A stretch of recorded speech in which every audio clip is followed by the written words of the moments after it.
Источниот и североисточниот регион први почнуваат со имплементација на студиите за интегрирано управување со отпадот.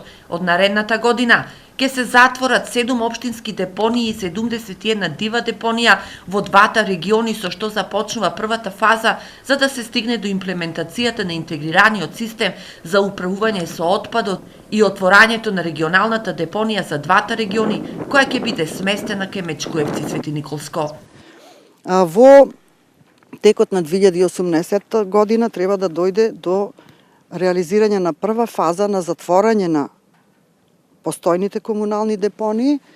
7 комунални депонии во источниот регион ќе бидат затворени, а додека останатите ќе останат оперативни се до изградба на регионалната депонија. Овој период до јавните комунални предпријатија треба да се достават 77 камиони и 52.605 канти за селекција на отпадот, а целиот систем на интегрирано управување со отпадот и регионалната депонија според проекциите треба да профункционира во 2023 година. Значи не станува збор само за регионална депонија, тоа е еден целосен систем, интегриран систем за управување со отпад, кој вклучува во себе повеќе составни делови. Значи тоа вклучува фабрика за механичко-биолошки третман, пречистителна станица за отпадни води, место каде ќе се компостира зелениот отпад, и дури на крајот доаѓа регионалната депонија, каде што ќе се депонира помалку од 10% отпад, односно остатокот од се она после обработка, рециклирање и селектирање. Современиот систем треба да донесе селектирање и рециклирање на 65% од отпадот,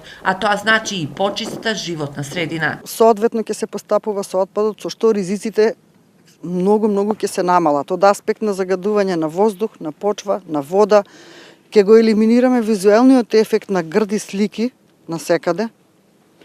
Што се однесува до разликите во финансиските трошоци за семејствата, нема да бидат кој знае колку различни, можеби ќе има некое мало покачување, но тоа не е ништо во споредба со сива овие грди слики кои што ги имаме. Инаку во двата региони до отворањето на регионалната депонија ќе останат да функционираат претоварните станици за отпад во Берово, Македонска Каменица, Виница, Штип, Ранковце, Куманово. Од инвестицијата за интегрирано управување со отпадот, целосно поддржано од Европската унија преку ИПА програмата, корист ќе имаат 18 општини и 370.900 граѓани.